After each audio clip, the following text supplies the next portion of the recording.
IEDs, improvised explosive devices, or roadside bombs. Some also call them homemade bombs or pressure cookers. Name it whatever, but surely they contemplate dreadful damage. They are bluntly capable of ripping both your torso and your vehicle apart in fractions of a second. When I first reached Waziristan, the situation was absolutely grim. I was hurried to our forward post in Angooradda. This place was not new for me. I had been posted in Vana and Angooradda before also. Since 2001, when the war on terror started and the terror actually started spilling over in Pakistan. Always had this border city in the limelight of breaking news because South Waziristan was the birthplace of TTP, Tehreek-e-Taliban Pakistan, the Khawarij, the birthplace of hell dogs. One way or another, war continued in this region, and because this is the place of their origin, they never forget this. No matter what, no matter where they run and hide, even they are in the darkest caves of Afghanistan, they always remember South Waziristan. We gave them a lot of chances. We gave them hell of time. But they always kept on betraying the peace deals. We have been trying decade long to convince them to stop this killing of innocent civilians. But they always disappointed our will of peace. And every time when we were close to their throat, they used to fall down on our feet and beg for peace. But the moment when peace was given to them, they again started their operations. And we found out one hard fact. There is no peace with Khawarij. You don't negotiate with hell dogs. And the only way to stop them is to take them from the head and throw them in the deepest pits of hell. Hundreds of them or thousands of them. Keep no prisoners. They deserve to be in hell. Just make sure they get a painful journey. I knew this from day one, and I will do this till my last day. Welcome to Killing Hikmat, the Ghost series. Let me tell you what I did with Hikmat Mehsud. South Waziristan not just has a complicated border, but also a complicated culture, a complicated fabric of tribes, and a complicated terrain, of course. If you join all tribes of Pakistan, these 3 to 4 tribes of Waziristan are more complicated than all of them together. Notably Mehsud, Bitani and Wazir tribe. There are many subclans in these tribes and further divisions in those subclans. There is a lot of confound imparity among them all. You can call it genes or long tribal history or even self-interest. You can take many names. They all carry a very dangerous hate-love relation among them. You will find them fighting each other to the throat and then suddenly find them together enjoying dinner. Morning enemy is evening friend. If you call psychiatrists to study their behavior closely, surely they will tell you that this is intense self-interest. Meanness to the depth of bone marrow. It is the self-interest which drives them against each other and for each other. But one thing is common in them. They are fierce. They are raw. They are fighters. Of course, they are Pashtun, they are Pakistanis. But the course of action which they have taken against the state of Pakistan and the innocent people of Pakistan, I would say, it qualifies them for a one-way ticket to hell. These tribes are famous to pick up fights instantly. They have conflicts among them for centuries. I think the only peace South Waziristan has witnessed in all these years is now when it's merged in KPK. It has been months that you haven't heard that one group has killed some other group and the other group is already having a revenge plan. And finally, FATA people are mixing in the national fabric of Pakistan. All credits to the sacrifice of Pakistan Army and other law enforcement agencies. When the Americans launched their war on terror, they started bombing Afghanistan. there was actually no one to fight. Americans started bombing Afghanistan in October, and American troops arrived for a proper ground offensive in December. 32,000 feet B-52 bombing was enough to disperse the so-called biggest threat to human civilization. At least this was what the Americans told the world. I would ask you to recall and tell that who was actually that biggest threat the Americans were talking about. The Taliban? No. It was the boogeyman, the Al-Qaeda. The Taliban acted as expected. They knew they cannot shoot down the B-52 flying 32,000 feet above them. So they dispersed in smaller groups. Some went back to their villages, some went in the caves. They wanted Americans to kill one of them with $1 million missile, not 500 of them with one. Actually, the same good strategy they always use. It was not like Saddam Hussein, Muammar Gaddafi, or similar families and sons, that when Americans bomb Baghdad or Tripoli, somewhere near their palaces, then they have to go into caves to hide, which is a great change for them, leaving this luxurious life and going into a cave to live. On the other hand, Taliban had nothing to lose. They actually has everything to gain. Like every American soldier who steps onto Afghanistan soil comes with a lot of weapons, a lot of accessories, a lot of things which they can capture from him. So the Taliban said, "Hello, Mr. Uncle Sam. Hello, Mr. B-52. We are not fighting you till you come down, until you come in our reach, and then we will come back to fight you. Until then, we are going for a coffee break, we are going for a chai break, and we will be back when you come over here." This is their natural way of life. They did not have to change anything. Actually, it gets better. When some invaders attack, they find peace and relief and move back to their social life. It's like having a self-reflection time for them. They actually love this situation. On the other hand, Al-Qaeda refused to fight for their host. Those hosts who have been keeping them for so many years, giving them, providing them shelter and refuge and security. Al-Qaeda simply ditched the Taliban. Many leaders of Al-Qaeda have gone missing way before Americans started bombing Afghanistan. Many moved out post the bombing. But to be honest, not a single one stayed back to fight the Americans on ground. You need to ask yourself another question.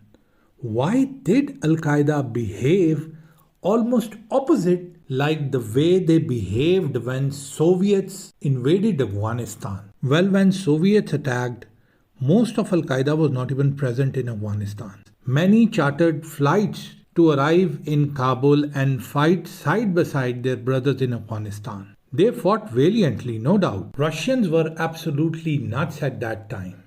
We had to protect our sovereignty also. We had to protect our borders, we had to protect Pakistan. So we went against the Russians. The whole war was funded officially by America, CIA and many Muslim countries against the infidel. When Americans came into Afghanistan, they came with more than 70 countries. These countries included all notable Muslim countries also. All Al-Qaeda members have been against all these Muslim countries. It was a great opportunity for them to fight the Americans, to fight the other countries which they have been against in their backyard, and not to travel miles, thousands of miles, and go attack them in New York or Washington. This was a great opportunity. But Al-Qaeda had different plans. None of Al-Qaeda wanted to fight Americans in Afghanistan. None of them wanted to support the Taliban who have been hosting them. And since the moment of 9/11, they started seeking shelter. They had millions of dollars with them. They were willing to give them to anyone who would secure them a safe exit from Afghanistan. Did Al-Qaeda betray the Taliban? Well, the Americans said that they are attacking Taliban because they host Al-Qaeda, where Al-Qaeda was seen in a hurry to relocate from Afghanistan and save their lives. So the Al-Qaeda stepped over into Pakistan, where these old businessmen who were waiting for them to come for any price, $50,000, $40,000, they were selling their product, which was giving shelter, refuge, and safety arrangements for the incoming fighters. Almost every house in South Waziristan was hosting foreigners, and their hostel-type lodging arrangements were hitting record high profits. These were the days when you would barely find a local criminal over there. Of course, it was tough competition. There were limited space, and the foreigners were giving way more money for their services. I still find it very strange that some Pakistanis still saying that we could have helped the Al-Qaeda. Why would have we helped Al-Qaeda? What has Al-Qaeda to do with us? And many saying that we could have helped the Taliban. Well, we helped Taliban or not, the Taliban can answer this very well. But the thing was that Americans were coming into Afghanistan with 72 countries. Going against America for no reason was going against the 72 countries. And even Talibans weren't fighting back. They were dispersing. What did you expect from Pakistan? The empty borders of FATA in Afghanistan and the smuggling routes in the conjoined mountain ranges was an actual safe haven and an attractive, easy exit for Al-Qaeda troops to come in. They all came into Jalalabad, and from there they started immigrating into FATA area. South Waziristan was getting major chunk of Uzbek, Somalis, Abu Sayyaf and other fighters. Many tribals who had their jobs in Taliban government were also coming back. They had nothing to do with any ideology. They were simply there for work. They were either mercenaries with common mindset or far kinsmen. Now when the Taliban government was gone, it was pointless for them to stay there. So they moved back, seeking the new opportunity which arose of hosting these uninvited guests. We never brought the war to Pakistan. We never asked Al-Qaeda to come over here. We were never willing to host them. It was these people, these criminal smugglers in South Waziristan who brought them into Pakistan. Out of mere self-interest and greed. Pakistan state had nothing to do with it. If the Americans were coming behind them into Waziristan, it was not because of Pakistan government. It was because of these criminal elements. We kept on politely saying to them, "Hello, Mr. Brother, don't do that. Don't do that. Don't jeopardize the security of Pakistan. Send them back to their countries." But they did not listen because they were taking money from these foreigners. And they kept saying that if you tell me to send them off, I'm gonna fight you. Hell yeah. You wanna fight the state? Let's do that. It was not an American war we were fighting, my friend. It was our own war against a bunch of terrorists who came and invaded and started living in our areas. And there were locals who were supporting them. Local gangs of thugs and smugglers. You want to fight? You'll get a fight. Abdullah Mehsud was a normal local fighter who went into Afghanistan at a very young age, just to find a good fortune and a job to earn his livelihood. This is way before Mullah Umar's Taliban took control. Young Abdullah secured a driver's job with a local commander in Shikin initially, and further went into Kunduz, where he had some of his kin settled since centuries. He got promoted to the rank of a driver guard of a local tribal leader, who was also Suleiman Khail. Previously, when Taliban took over Kunduz, Abdullah Mehsud was on Taliban's side. Yes, one of his leg was a wooden leg, and he used to limp his way around. He remained with the local Taliban leaders, who were none else but the same Pashtuns, driven by the wall in Hikmatyar and Rabbani civil war. When Americans attacked Afghanistan, Abdullah was smart enough to abandon the Taliban in the early hours of Kunduz operation. He surrendered to Abdul Rashid Dostum forces within hours, who were with help of the American air support making their way through Kunduz and other areas. Reports suggest that Abdullah was working as an American mole inside Kunduz. And immediately when Dostum entered Kunduz, the Americans took Abdullah and other assets to safety. It was rumored that Abdullah was taken to Guantanamo Bay as one of the first prisoners and was kept in high prison. But later it was revealed that he was actually having a VIP vacation treatment there. Perhaps a training for a new assignment. That is why Abdullah was the first one to be released from Guantanamo Bay. And that also with a hi-fi prosthetic new leg, which was specially made on order for him. Ever have you seen this class treatment for a so-called most wanted, hated terrorist in the world?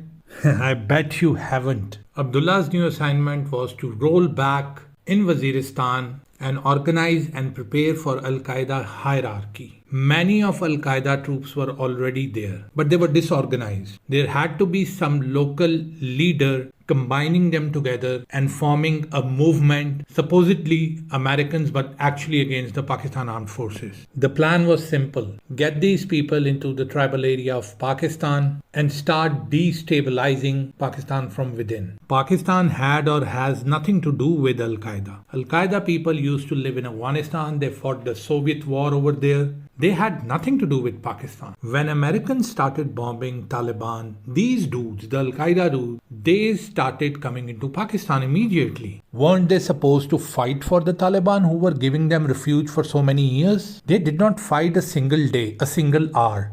The moment America started bombing Afghanistan, these people, they were just in a hurry to leave Afghanistan. And out of all the other countries having borders with Afghanistan, Uzbekistan, Tajikistan, Kyrgyzstan, Iran, they selected and moved into Pakistan tribal belt, the FATA area. I mean, come on, why did Uzbek Al-Qaeda came into Pakistan and not went into Uzbekistan? Anyways, we'll touch this topic in later chapters.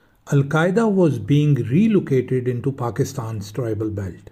It was bigger than it looked like. Abdullah was spot on his target of his assignment and he immediately started working against Pakistan Army, creating the first unofficial group of TTP, Tehreek-e-Taliban Pakistan. This name emerged way later, but the concept of the organization was given by Abdullah Mehsud. Abdullah gathered the support of around 5,000 men with mostly foreign fighters and started running extortion and kidnapping for ransom in the area. And because Pakistan at that time was indecisive about conducting an operation, Abdullah Mehsud's rampage remained unchecked for the next 6 months, raising his portfolio among other local commanders. Guantanamo Bay and then Guantanamo Bay Return was a big certificate among his peers. Just because anti-American sentiments were high in both Afghanistan and the tribal area of Pakistan, even in Pakistan,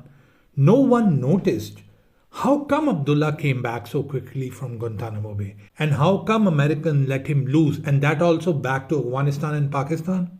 Very strange. To Abdullah Mehsud's luck, no one was bothered to have a critical thinking at that time. One thing is very important for you to understand, that FATA area, especially South Waziristan, was basically an open border between Pakistan and Afghanistan. Even when Russians occupied Afghanistan, this area was not cordoned off and local tribes and Jirga Maliks used to take care of the border. And this was actually the agreement between Pakistan government and the Mehsud and Wazir tribes. Both tribes were given the responsibility to safeguard the border.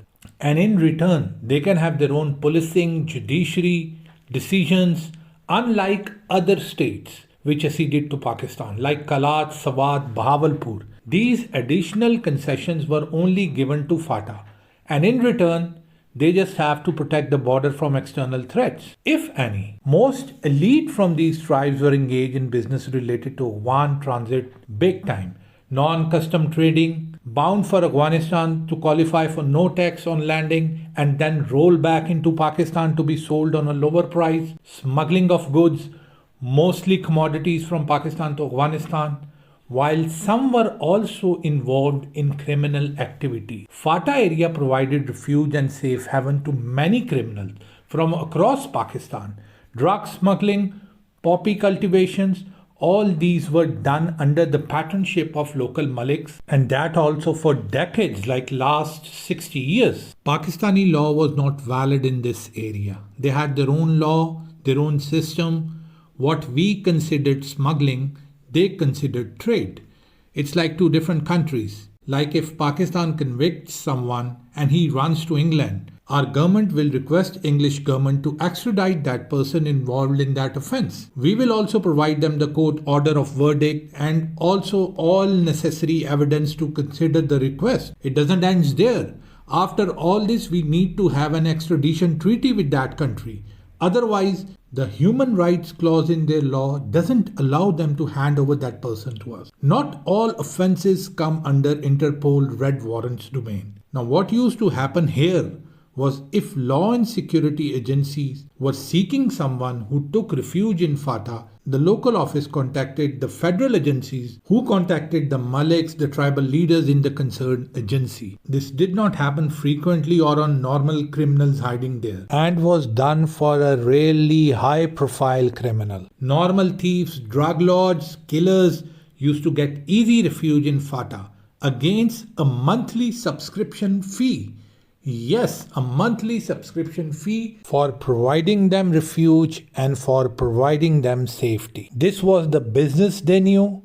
This was the business they did. The Maliks and our agencies working with them did let us know of the gentleman's presence.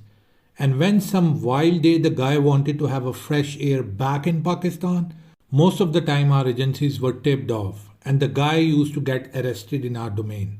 Sometimes the person was also kept hostage by some safety providers to get extra money.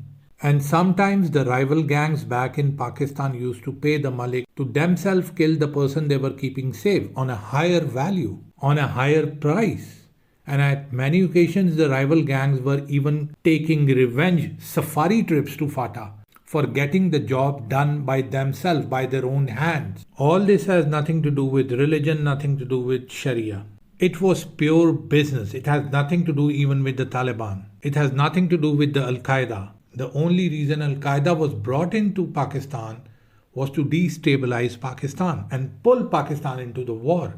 Otherwise, these were simple business transactions. For people who were taking these services, it was just like getting out of the pan into the fire. The good thing was that, as I said, not all were involved in criminal activities. Some were just relying on trading to and fro from Pakistan to Afghanistan. When Abdullah Mehsud returned back from Guantanamo, he was welcomed as a hero, probably a hero with a super new leg. Many suggest that he started a war against Americans in Afghanistan upon his arrival, but no evidence of such is found anywhere. What actually happened was that he brought some men from Afghanistan and also gathered support of some of his kinsmen, fueling the long tribal war between Mehsuds and Wazirs. The people of Mehsud at start thought that maybe Abdullah is some kind of a savior. Look at him, fought the Northern Alliance, fought along with side by side with Taliban, fought the Americans, then got captured and went to Guantanamo Bay. Oh my God. Then he's returned from Guantanamo Bay, a guy with a super CV. So they gathered around his leadership, while the Maliks were seen to be very close to Pakistan government, as sincere as they have been together. Okay, so without a reason, without a justified stance, Abdullah started a war against the tribal leaders and the Maliks. They are the villains, he used to tell to the Mehsud. And I am your hero, I am your savior. A local version of a Robin Hood or a pirate, whatever you want to name him. Abdullah Mehsud started posing the Maliks and tribal leaders as the number one villains and those who have eaten the resources of Mehsud tribe. And it was time for normal people to get rid of these Maliks and take things and resources in their own hand. Abdullah's master plan was to get rid of the tribals, breaking the long old hierarchy and come up as a savior of Mehsud tribe. This same narrative was copied by many other rising terrorists from both Mehsud and Wazir tribes in the next 10 years. But if you ask me who was the one who crafted this discourse, then it is only and only Abdullah Mehsud. Soon Abdullah went on to rampage. The moment he got power, the moment he got men, many of these men were Uzbek and Chechens and other peoples who could easily go back to their countries, but they were staying in Pakistan. The local tribal leaders, the Maliks, they were being targeted by Abdullah's gang. Pakistan army had to step in and put a stop to this evil. Abdullah never thought that Pakistan army will start an operation in Waziristan. He kept on moving like a free man. His confidence level was way up. He was doing extortions across the borders of Waziristan into Balochistan. He was creating terror across the Fatah and into Balochistan, and anyone who refused to obey him, he used to kill them also. He killed hundreds and thousands of Mehsud, his own tribe. The Mehsuds were sick of him, but they were trapped. And one fine day, Pakistan Armed Forces special groups closed into Abdullah when he was meeting other terror commanders in Balochistan in Zob. Abdullah Mehsud was surrounded, and Pakistan Armed Forces got rid of this menace once and for all. However, the war has just started. It wasn't just Abdullah Mehsud and few other who came back from Afghanistan into South Waziristan, seeking this new business opportunity post-American bombing, but also many from Wazir tribes like Maulvi Nazir, Naik Muhammad and Hafiz Gul Bahadur. They all came back for the same motive, and actually they were all competing among themselves for having maximum foreigners to host. Naik Muhammad Wazir was no one. He was never in a main job with Taliban. He was not even considered the second, third, fourth of Saifur Rahman Mansoor, who was fighting the battle in Pakshia, and a very well-reputed and senior Taliban leader. When Saifur Rahman Mansoor and other Al-Qaeda people fled into North Waziristan, if Naik Muhammad was so high in rank, why would Saifur Rahman Mansoor cross over into Kuram Agency and not into South Waziristan, where Naik Muhammad was coming and it was his local area? So that tells us the story that Naik Muhammad was nowhere near the hierarchy of Taliban and even nowhere near the close aides of Saifur Rahman Mansoor. He was just a normal fighter. He was just on a normal job. And when the mercenary job ended, the masters fled the scene. He came back to South Waziristan, his village in Kalosha. Saifur Rahman Mansoor lived like 3 to 4 years more than Naik Muhammad. And in all this time, he had no contact with Naik Muhammad whatsoever. Even when Naik Muhammad profile rose to another level, there was no contact between him and Saifur Rahman Mansoor. So it was all fake stories which Naik Muhammad used to give once he rose to power, that I've been so close with the Taliban, I've been so close with the Al-Qaeda leadership. He never met any one of them. It was Naik Muhammad's own ambition that he gathered Ahmadzai Wazir tribesmen together and gave them an idea of hosting fellow Al-Qaeda fighters who were already inside Waziristan, and create a kind of a business model in which they will host them and they will take money from them for providing them security and safety, just like other smugglers in Waziristan and Fatah used to do. This is the time when Al-Qaeda foreigners crossed into Pakistan, and we had pressure from all coalition partners and Americans specifically to do some operation against them and capture them. And as per Americans, there were high profile Al-Qaeda leaders who crossed in, but actually there was none. These were local Uzbek, Uyghurs and Abu Sayyaf fighters who were there in Saifur Rahman Mansoor's Malaysia. And now when Saifur Rahman Mansoor Malaysia has dispersed, they crossed into Pakistan. And Naik Muhammad, because he was knowing them from before, he was also serving under the same Malaysia. He thought it's a great opportunity to host them. And now that I'm jobless, make out some money. Good idea. But what was actually a bad idea, that hello Mr. Naik Muhammad, this was not your decision to take. And why would Pakistan want Al-Qaeda people, Al-Qaeda trained fighters to come into Pakistan and invite trouble into Pakistan for no reason? Come on, take your fellows, take your friends and go to their countries. Why don't you go to Uzbekistan? This was something which Naik Muhammad missed. And yes, we had a serious problem with him on that. So we geared up and went into Kalosha, which was few miles west from Vana. Naik Muhammad and his friends were surrounded there. We were in a very good position. But then we found out that the MMA government in KPK, which was an ideological ally of these spiral indigenous insurgencies and were feeding on the anti-American narrative, so they step in and say, hey, wait, you need to call off the operation because we need to do negotiations with these militants. Army at that time was under General Pervez Musharraf and MMA was his ally. So MMA asked the operation to be halted immediately. We had no other options. We came back from the door. Believe me, if we had taken down Naik Muhammad that day and the other foreigners, you would never be hearing this word TTP. But anyways, this is how things happen. So we gave them a soft exit and they immediately took it. This was celebrated as a great victory by Naik Muhammad because Naik Muhammad was still in search of recognition but had no idea what to do.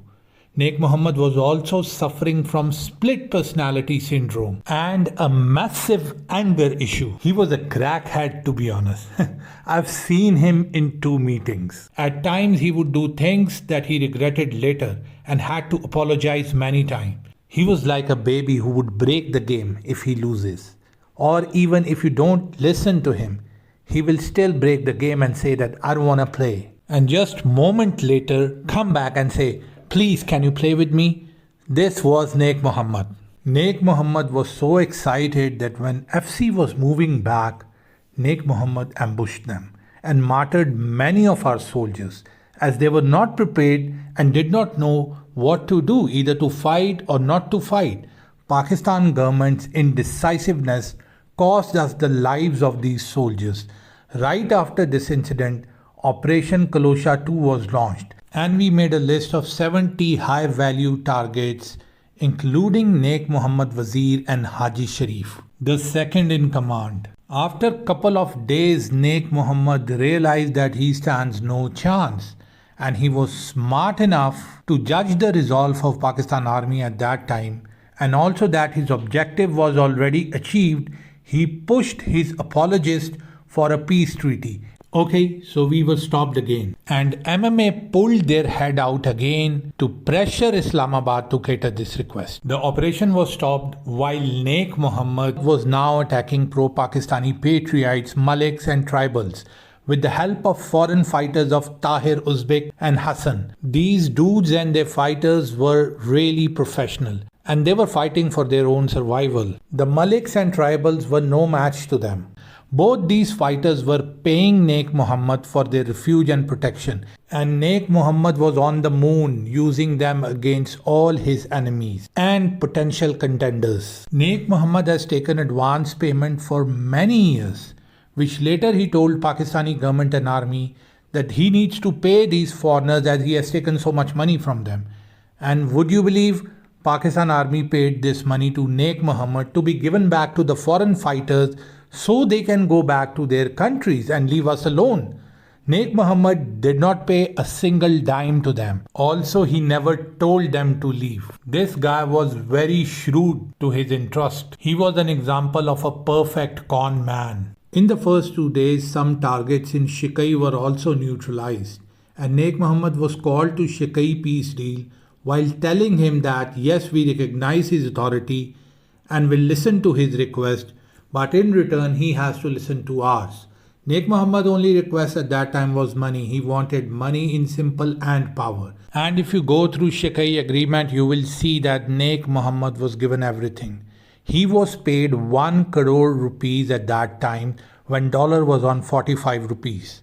1 crore was upfront paid to Naik Muhammad. I'm not making this up from myself. You can read the Shikin agreement. Other than this, he was paid money to rebuild the houses in Nagwan which were destroyed in Operation Kalosha. He never made those houses and kept the money with himself. Furthermore, he was given a percentage in the development funds which were given previously only to the tribal leaders and Malik. So he's gonna get that money also after this agreement. And you will be wondering who was drafting these concessions to him. Wallahi, not me, not us.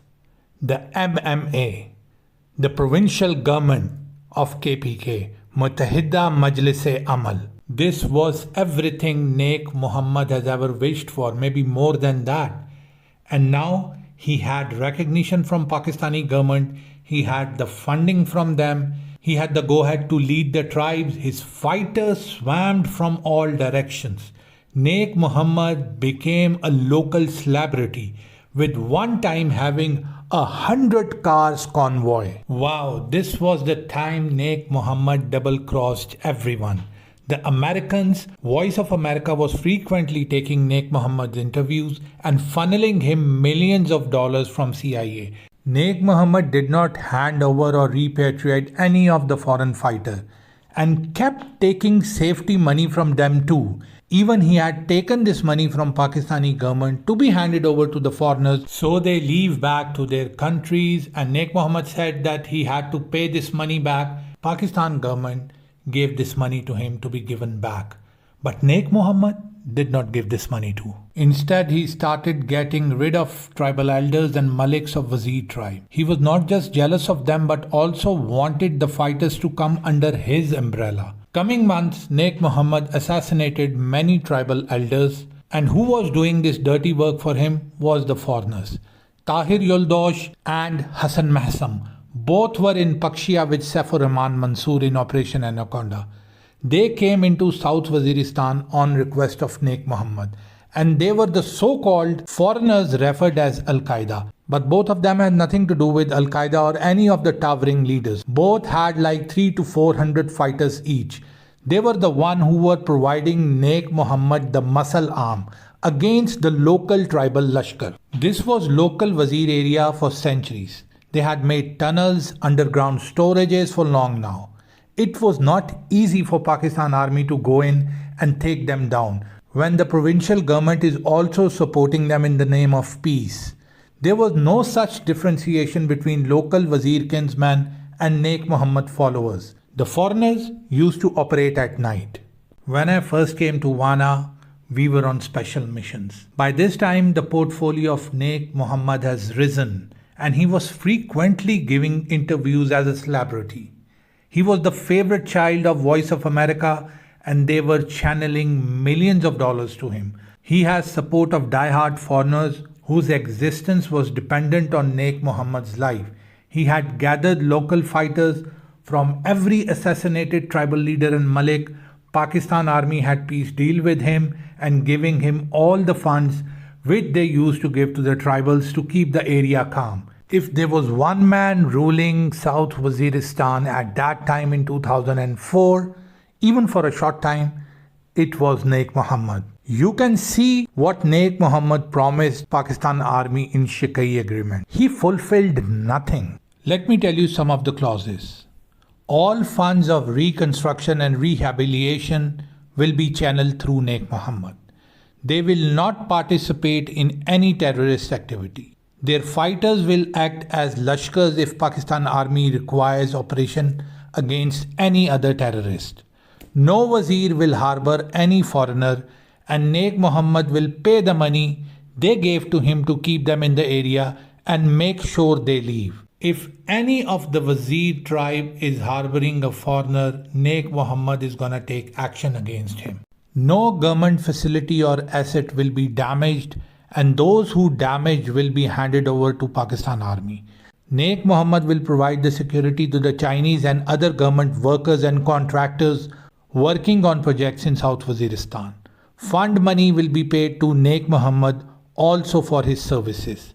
This dude was taking all concessions and not abiding to a single clause.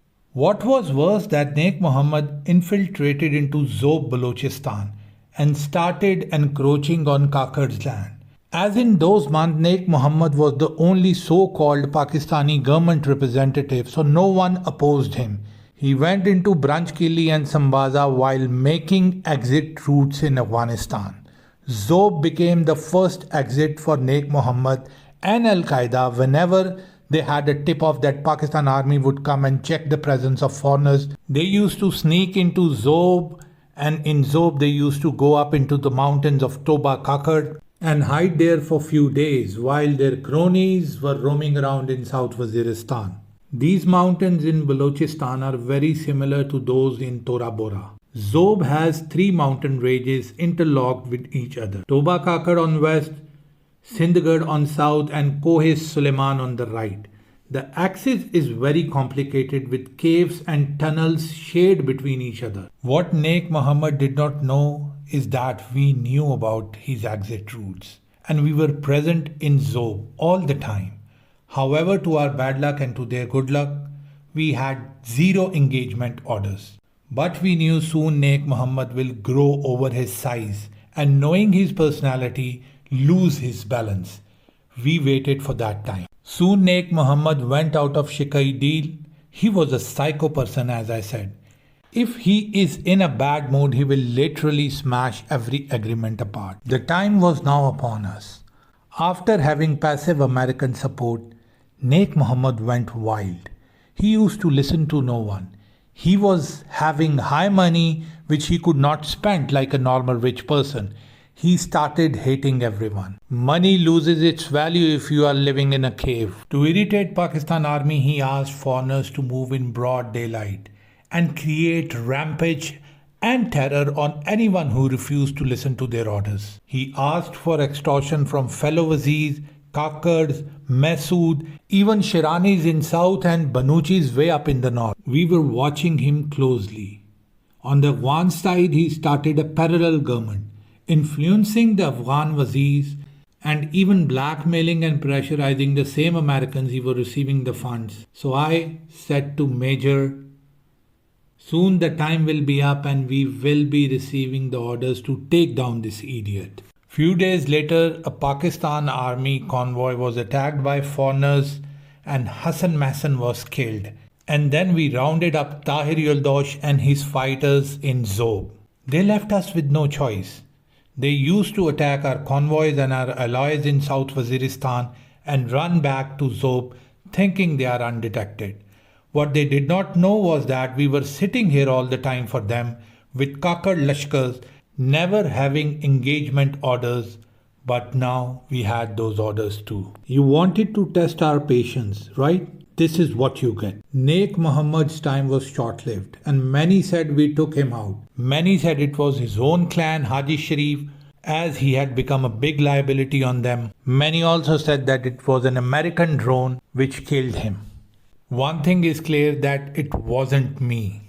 Naik Muhammad messed up with everyone. After Naik Muhammad's death, immediately the Ahmadzai Wazir struck a peace deal with Pakistan Army.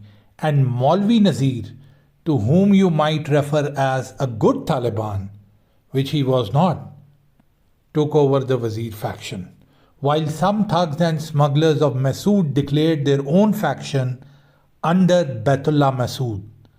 After Abdullah Mehsud was also taken down in Zob, Baitullah named his group Tehreek-e-Taliban Pakistan, and he had nothing to do with either Abdullah Mehsud or Naik Muhammad or the new leader of Wazir tribe, Maulvi Nazir. You can say Naik Muhammad was the first casualty on enemy side, a prominent one. And after that there were some others like Hassan Mehsud and few more foreigners. Pakistan army was able to root out the terror epicenter, and most of them shifted their bases back in Afghanistan and started operating from there. Abdullah Mehsud was killed in 2007 in Zob. This is the time when foreigner guests and many of their hosts were having a bad time, both in Afghanistan and Pakistan. Pakshia, Logar, Helmand were controlled by Taliban, Afghan Taliban. But in general, the whole Afghanistan was under American occupation and Hamid Karzai's government. They had no control whatsoever outside their bases and presidential palaces. However, they were still the main authority in the country, conducting pinpoint drone attacks, air raids, and special services operations. It was not easy for both Taliban and other militants to claim victory until 2022, like almost 15 years after Abdullah Mehsud's death. It was not a walkthrough for Taliban. Remember this. It is Americans who decided to leave. And when they decided to leave, they informed Taliban that they are withdrawing and they pulled their forces back. And this is when the Taliban, they came into city centers, different city centers, and then started taking over and marching finally towards Kabul. It is only in 2022, which marks almost 21 years of American occupation. Americans were challenged from day one, but none of the bases of American were taken over by Taliban. in these 21 years. And when Americans finally decided after 21 years that this occupation is of no use, they told the Taliban that they are leaving, and this is when the Taliban swept over. If Northern Alliance, which was having an army of around 250 to 300,000 soldiers, would put up a fight and not surrender immediately, this transition would have gone for longer. You can see what happened in Panjshir Valley. It was not a walkthrough even. It took a lot of time on Taliban to go there and capture the city, and not to mention with the help of some friends. Taliban know the best who these friends were. I think you would like to know what happened to the Uzbek, Somalis, Abu Sayyaf and Turkestani militants after Naik Muhammad's death. Well, one thing is clear, the new management of Wazir Taliban, they were not interested in supporting these Uzbek and Turkestani militants. And this is when Hassan Mehsud was shot down. So the headless Turkestani militants merged with the Uzbek under Tahir Yildosh, and they made a new alliance with Jandullah. Jandullah is the organization which provided them routes into Balochistan, Iran and Afghanistan. However, Afghan Taliban at that time were not supporting these groups either, but they were pushing them out from Afghanistan, and we were taking them down when they tried to enter Pakistan. With the Taliban division here with the Wazir group and the Mehsud group led by Baitullah Mehsud, things have opened up more than expected. The domain from South Waziristan was now widened to South Waziristan, North Waziristan and Kuram Agency. These orphaned militants had a new sponsor now, Indian RAW Agency, which was recruiting them against Pakistan, funding them, training them, and Tahir Yildosh has turned very bitter against Pakistan due to his new master's command. NDS was also supporting them and funding them from their side. He had a group of 300 to 400 militants, majorly Uzbek, Turkestanis, and of course some of Naik Muhammad men. And they were attacking our post in Pewar. Tahir was based in a small town named Dawani near Jalalabad in Afghanistan and was conducting hit and run operation on us. This is around 2008 end. It is the same time we had the first emergence of TTP, Tehreek-e-Taliban Pakistan, in South North Waziristan, with Baitullah Mehsud combining fighters of Mehsud tribe, those who were against Maulvi Nazir's decision to sign peace with Pakistan Army, and claimed the leadership of Group TTP. Baitullah Mehsud also went bitter with Maulvi Nazir on Tahir, although Tahir was operating individually with having a lot of RAW advisors with him. As Indian RAW and NDS were working closely with Tahir, we also made a plan with Gul Yar Khan, an Afghan local commander in Diwani, who was facing trouble from Tahir forces along with Kabul and Americans. We asked Gul to attack Tahir in Diwani and root them out. When they come to Pewar, we will take them down.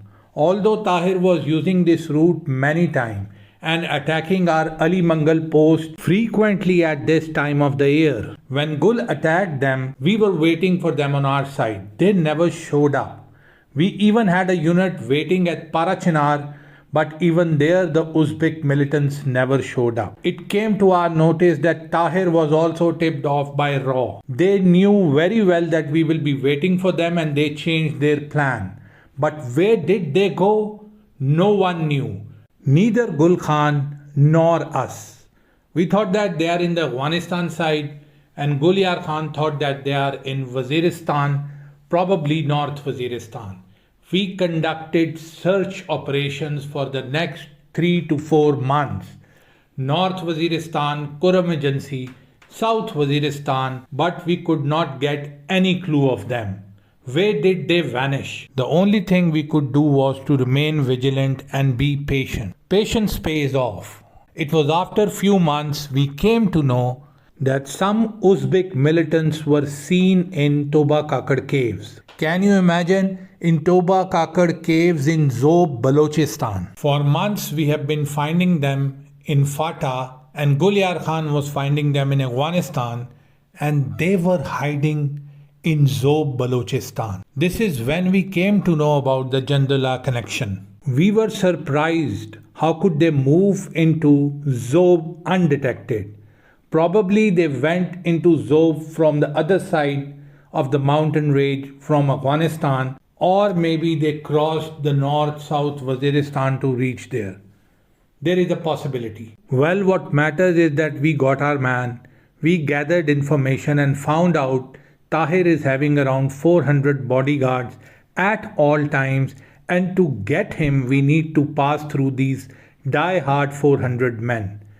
I must commend the Uzbeks really. Unlike Indians, Uzbeks were determined, trained fighters, and their loyalty towards Tahir was unmatched. However, we were also ready to conduct this operation as Tahir had been acting as a raw pawn for long now. We were 18 trained assassin commandos. We had to go in, attack the group and kill Tahir. This was our mission.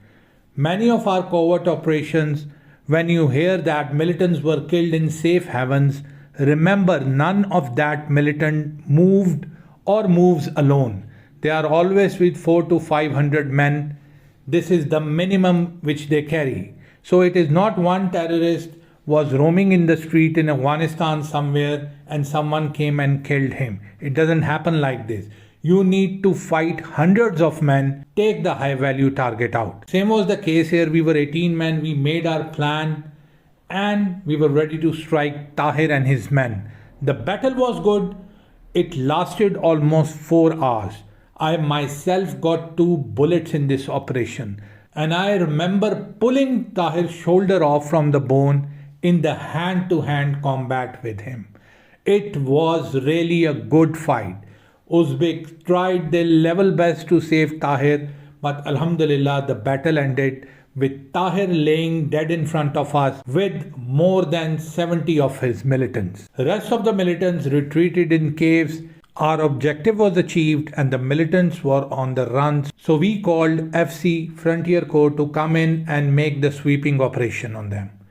Most of the militants got killed by FC. Few lucky ones crossed into Afghanistan, but Gulyar Khan being there on the other side, it would have been hard for them to survive there also. We took the bodies away and asked if anyone wanted to claim the body of Tahir or any other, but no one showed up. So we buried him with proper rituals.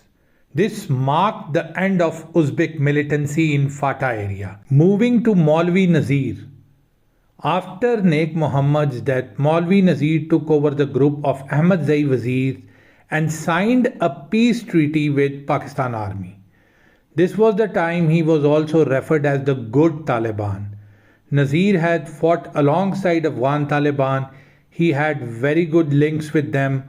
Also very close to Haqqani network, Hafiz Gul Bahadur faction in North Waziristan, who also was a Wazir. Maulvi Nazir was having a life of a kind of a superstar of the militants. I remember Maulvi Nazir was injured and captured in the first surge of Taliban led by Naik Muhammad.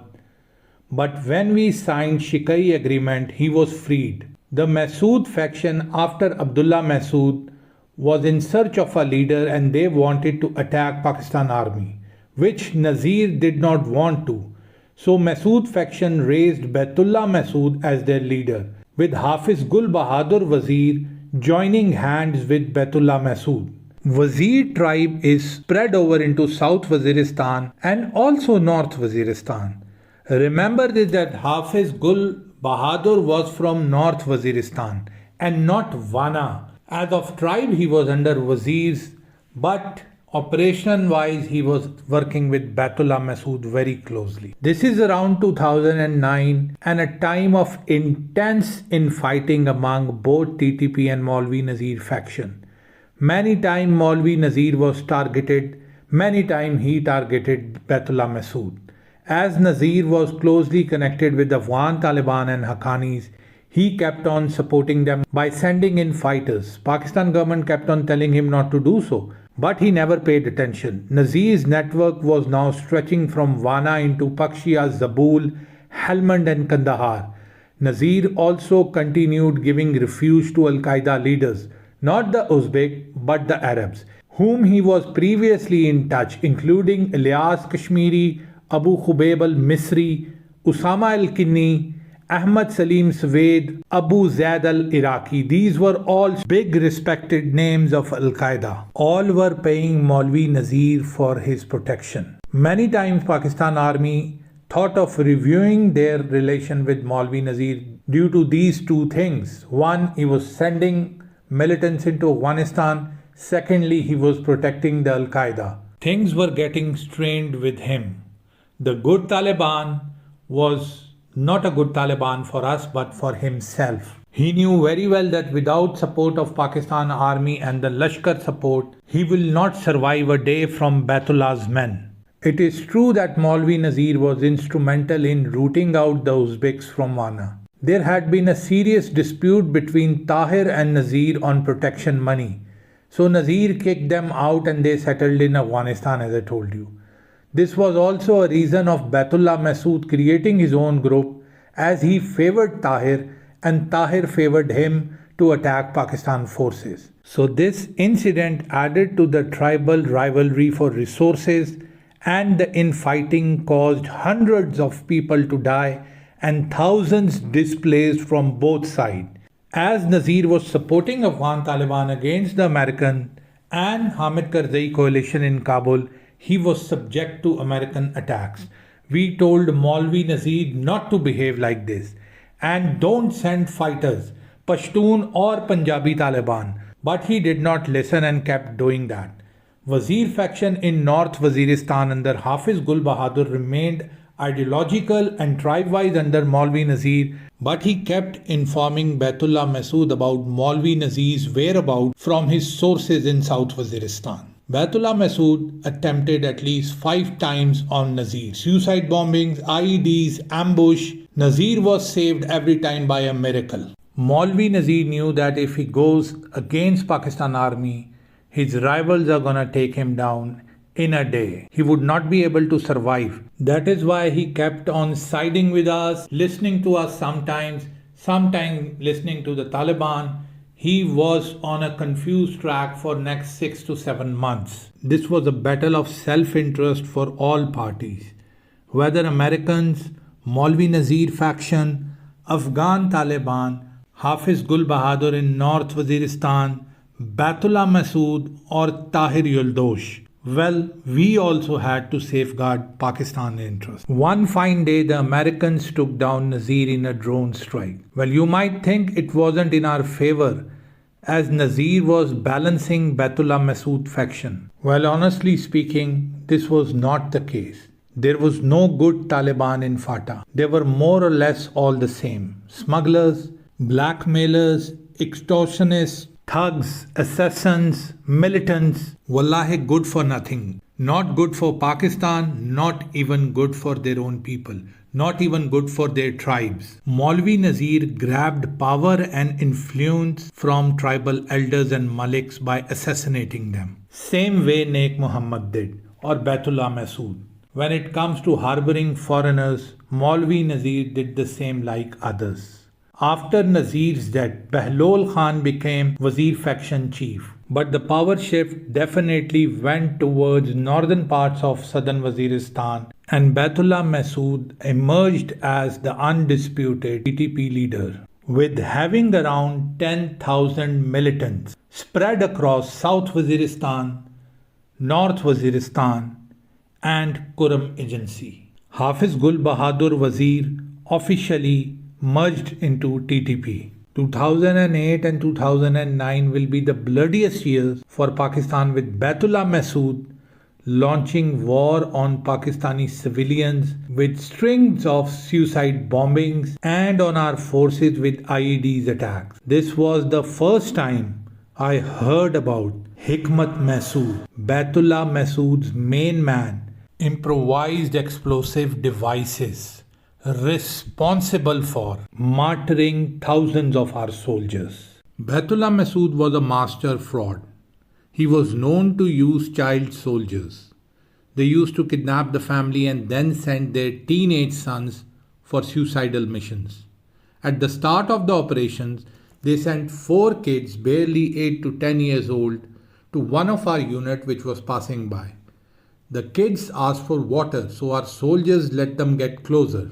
Once they were close enough, Baitullah blew their suicidal vests. We had a lot of casualties. And then around 1200 militants attacked our injured soldiers. If you remember the bombers Baitullah used to send in various cities of Pakistan, they were mostly under 18.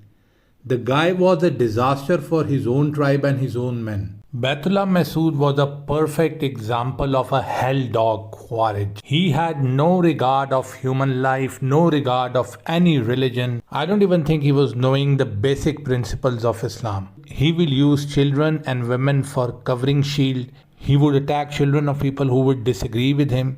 He was responsible of killing around 250 to 300 tribal elders. He was surely a psychomaniac. But we knew that one day his time will be up. And then we will take him down. You might be wondering that he was taken down in a drone attack by Americans. Well, that is your choice. Gul Bahadur Wazir was also instrumental in providing power to Baitullah Mehsud. Gul Bahadur Wazir had some issue with Maulvi Nazir, maybe a jealousy issue.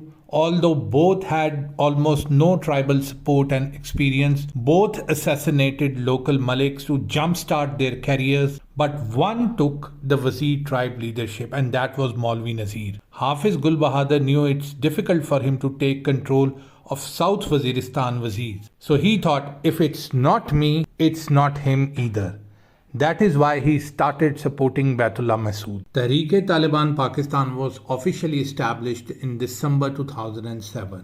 And its office bearers included Baitullah Mehsud as the Amir, Hafiz Gul Bahadur as Deputy and North Waziristan Amir, Fakir Muhammad in Bajod Agency, Mullah Fazlullah or Mullah Radio in Sawat. As many as 27 or 28 militant groups pledged allegiance to Baitullah Mehsud and agreed to submit themselves to the centralized command. Baitullah Mehsud in his mind and in his impression was thinking that he is the Mullah Umar of Pakistan. However, in reality he had nothing to do with Mullah Umar's ideology or the way of governance which Taliban had when they were in power. Senior militants from broad range of territories, namely the tribal regions of South Waziristan, Orakzai Agency, North Waziristan, Kuram Agency, Muhammad, Bajod, Darra Adam Khel, and the settled districts of Sawat, Bunair, Upper Tir, Lakhi Marwat, Tank, Peshawar, D.I. Khan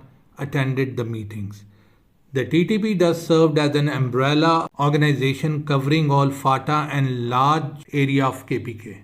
The Taliban had also extended its presence to other provinces of Pakistan, namely in Punjab and Balochistan, as well as the port city of Karachi. Thousands of terror apologists or Taliban apologists, I would say, were coming into FATA and joined hands with these terror organizations. Those who were lesser enthusiasts became their touts, spies and sleeper cells, providing information and local support, lodging services, other local arrangements for these terrorists when they were out there for an attack. Many religious political parties were passively supporting Baitullah Mehsud and they avoided to say anything against them, even though they were killing innocent Pakistanis. Even though Baitullah Mehsud has never asked for these favors, these guys were providing these services voluntarily. For what?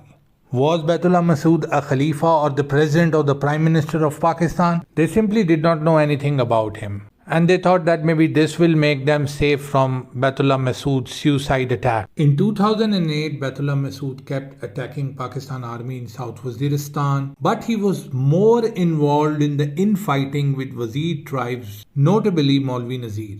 Once he pacified Nazir to an extent, although Nazir was killed way after Baitullah Mehsud, the power shift had already moved towards the TTP and the northern parts of southern Waziristan.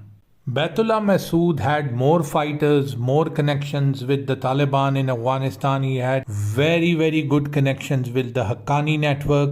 He was continuously supporting them with sending a lot of men to fight in Afghanistan. He had his own die-hard army ranging up to 10 to 12,000 men, trained men. But actually Baitullah Mehsud was very much influenced by Sufi Muhammad in Sawat. But Sufi Muhammad did not had that kind of power, or nor did he had that kind of access to Afghanistan and the militant groups over there. So Baitullah Mehsud present himself as the leader of these all organizations under the umbrella of TTP.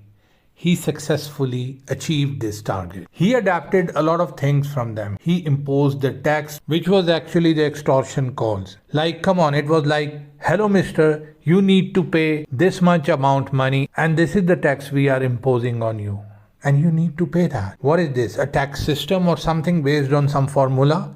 No, it was just based on one formula, extortion. 2009, Baitullah Mehsud kept sending hundreds of suicide bombers, blowing themselves in almost every city of Pakistan. Umar Khorasani, who later broke his group as Jamaat al-Ahrar, was the mastermind of suicide operations, while Hikmat Mehsud was the IED muscle arm of Baitullah Mehsud.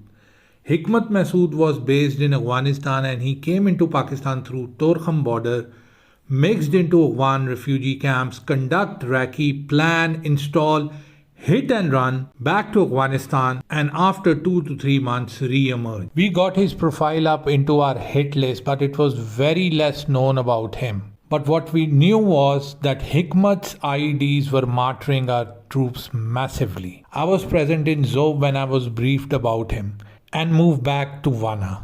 Objective was clear: search and kill Hikmat.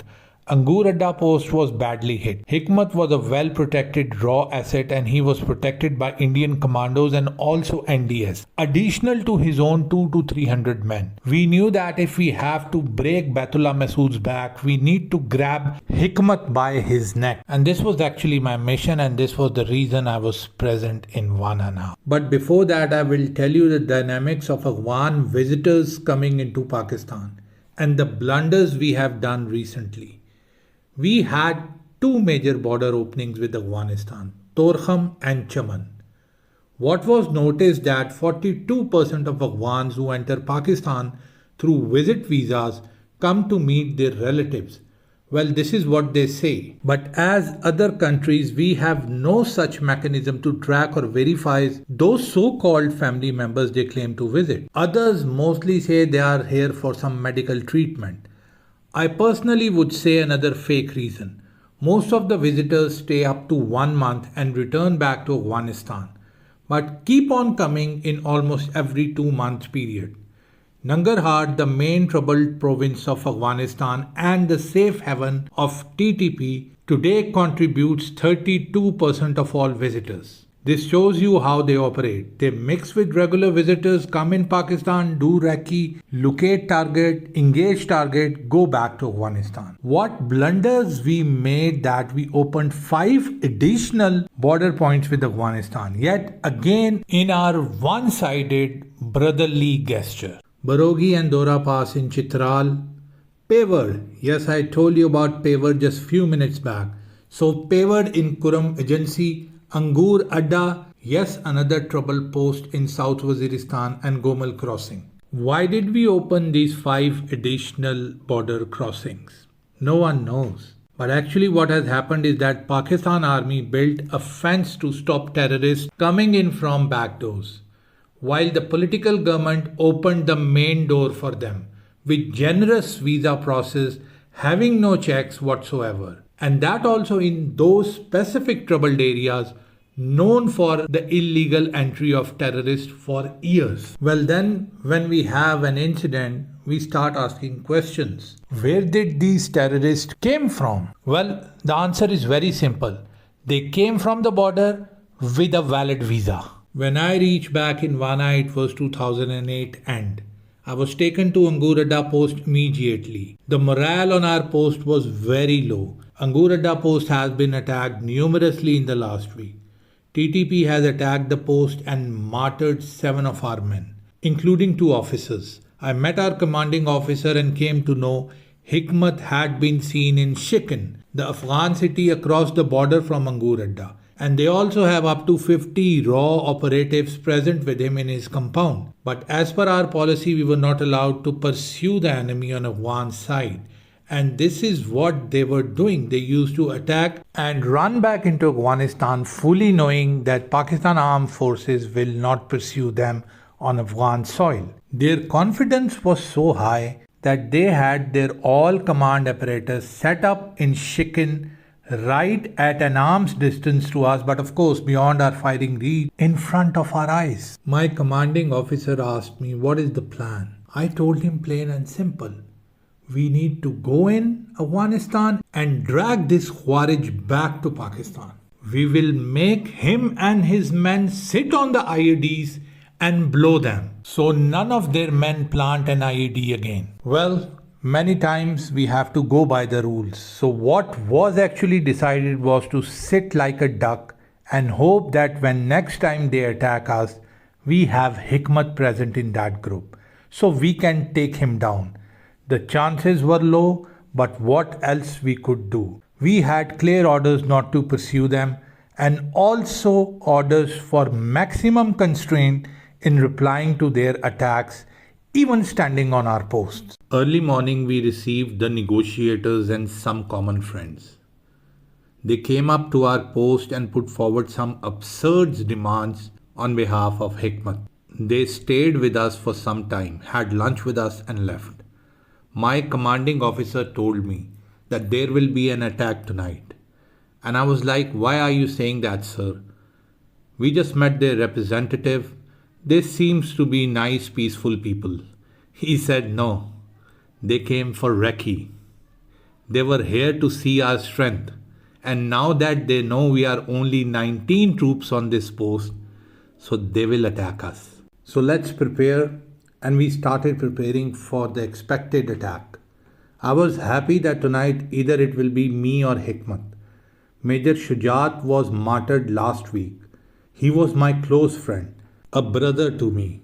It was like a big stone left in my eyes whenever I used to remember him. And then also knowing who his killer was. I just can't wait for getting my hands on Hikmat. And it seems it was tonight. We had early dinner and retreated to our position.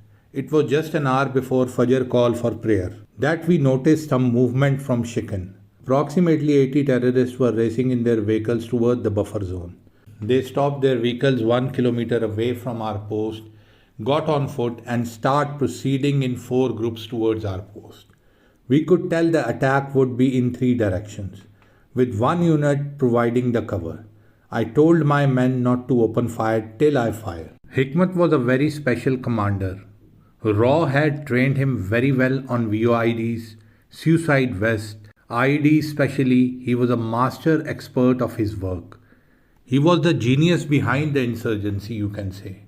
IEDs were damaging us badly. He was very ambitious also.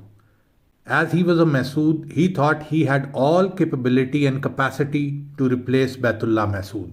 And maybe that would have been correct if Hikmat would have been alive at that time. They had a very unique way of targeting our forces with IED. In morning, their apologists would state up protest sit-ins, gather few hundred men. When our troop would reach the place, they would stop us to enter the premises using the women and children card. And later at night, they would plant the IED at the same place. Next morning, when our second shift would come and the patrol team would visit the place, they would be hit by the IEDs. To be honest, at that time it was a terrible mess and we had no idea how to control these. Hikmat's group was very well organized. They had divided the group into 4 companies. One was the suicide bombers, mostly brainwashed under 18 kids, assassinating Malik's tribal leaders. Second group was IED group, whom Hikmat was leading personally. This group was responsible for 80% of our casualties. Third unit was the ambush party, comprising of 100 men equipped with all sort of attack ammunition. And the fourth group was the peacemaker, the negotiators, same whom we received this morning. They were spies and living within the cities, informing them about our movement. Some were having shops in nearby town. Shops like grocery, vegetables, daily interaction products. It was like a complete syndicate. Anyhow, when we saw them reaching very near to our post, they thought we were sleeping. My men kept looking at me as I told them not to fire till I fire. Now Hikmat's men were barely 10 meters away from us, and they started climbing up the slope of our post. I opened fire. Their bodies were flying, almost vaporizing in the air, just like you put water on an extremely hot oil. The battle went on for few minutes. Many of them killed, many of them got injured. We had injuries also. I can't undermine the fact that they were more than us, and we had to kill many of them. You can say their advance was broken and they started moving back. This is the time when one of my Jawan told me, "Sir, that guy in white turban is Hikmat Mehsud." I immediately stepped up, took my SMG and went down in the buffer zone. When my troops saw me going behind them, 3 of my young officers joined me. This was actually the moment of truth for our soldiers and a moment of surprise for Hikmat. They weren't believing their eyes that how come we were pursuing them. This totally shattered their will to fight and they started running back. As for the last 2 weeks, in all these attacks they made, we would stop fire the moment they went back. I think perhaps this is what maximum restraint meant. I was about to get my hands on Hikmat. He barely entered Afghanistan that I received a command from back that I need to stop. My fellow officers requested me, "Sir, please stop." I had to stop and see Hikmat and his 40 to 50 men running back into Afghanistan. I was so close, but still so far. It was a close call. Hikmat was safe, and we had to wait for another day, another battle. While briefing, I told my commanding officer, "Sir, please, you will not stop me now. One more attack and we will go into Shikin and hunt down each one of them, and also the RAW agents present there." My commanding officer said, "Man, have patience. Things don't go like this." And I replied, "Sir, what patience? They come with comfort, martyr our men, walk back into Afghanistan. Wallah, sir, it's just a matter of one approval, one order. We can take their whole command center down. We have to follow orders," my commander told me. But this time, he was also passively with me. So I said, "Sir, one more time they come, just allow me one time. Just one time." He didn't reply, but he nodded. That was enough for me. He said, "Don't worry, they will come back again. And we will make sure none return this time." Next morning, the peacemaker came and requested us to let them take the bodies. They gave us all the ethics and religious lessons, which they themselves have no idea of. However, we let them take the bodies. They were useless for us anyhow. I knew this attack had shaken Hikmat's confidence, and he will surely seek revenge. Also, peacemakers saw the damage on our post and our injured soldiers. They said to us that what has happened has happened. Let's have a fresh start, and they guarantee there will be no attack henceforth, and we should be at our ease also. I could see in their eyes. I knew they are lying, and they are currently contemplating another ambush tonight. I was sure they will come. "I will wait for you, hell dog. I will wait to dispatch you to hell." But before that, I take you towards the final battle with Hikmat Mehsud.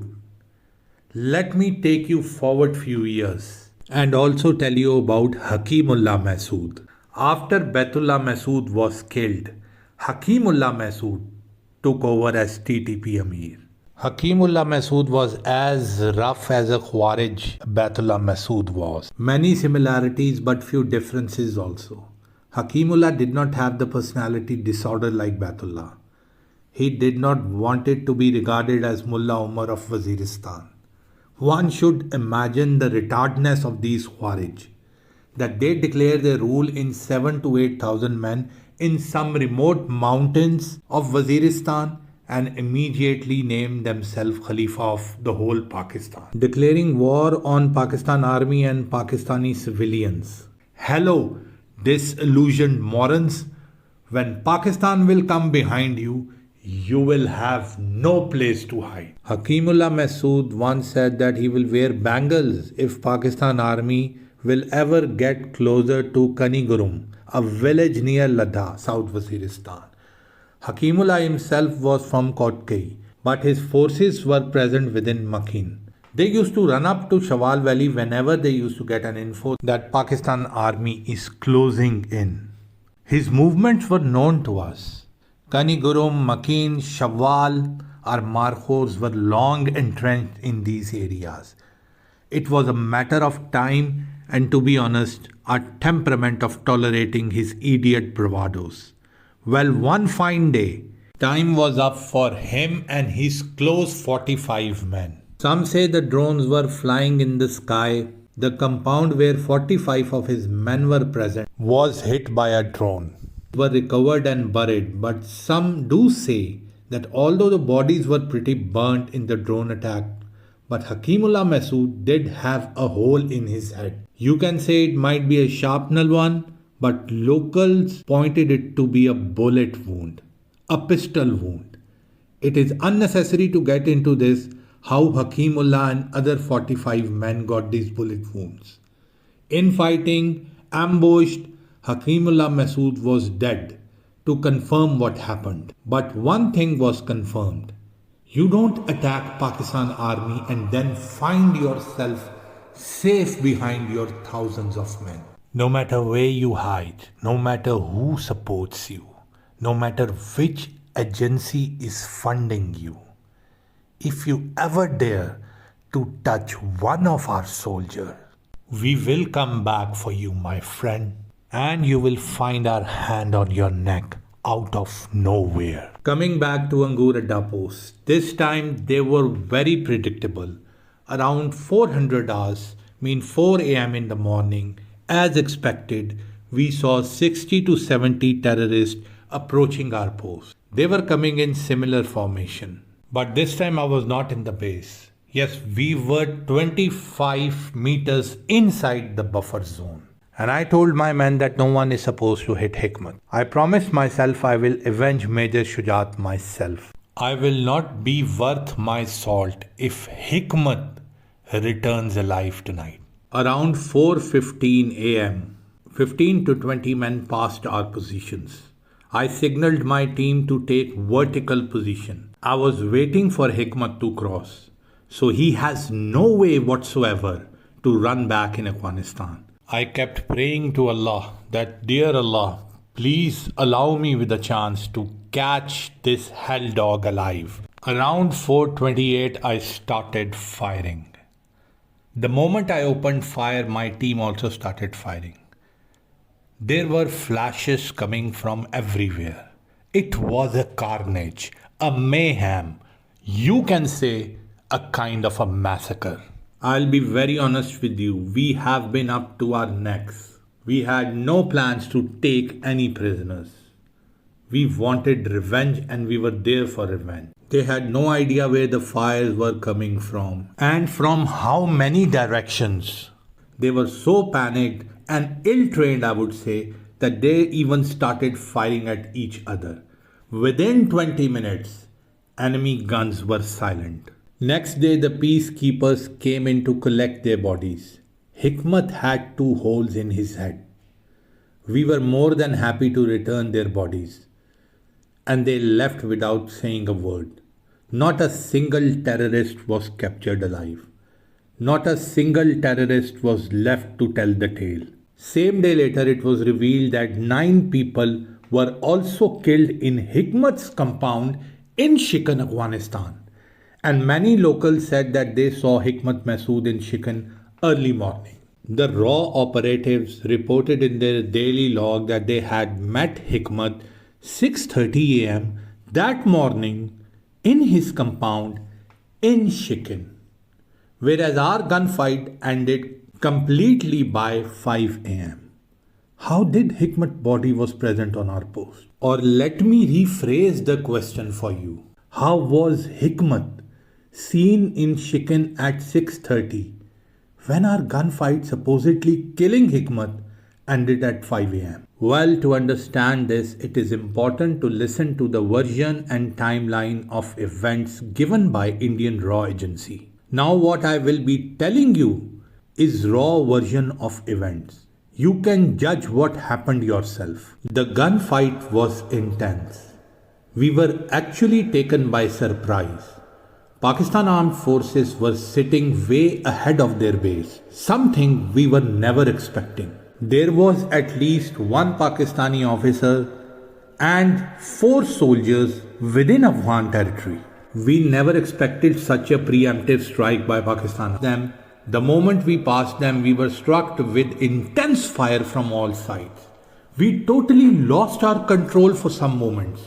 Bullets were raining down on us from every direction. We had no idea where to fire, whom to fire.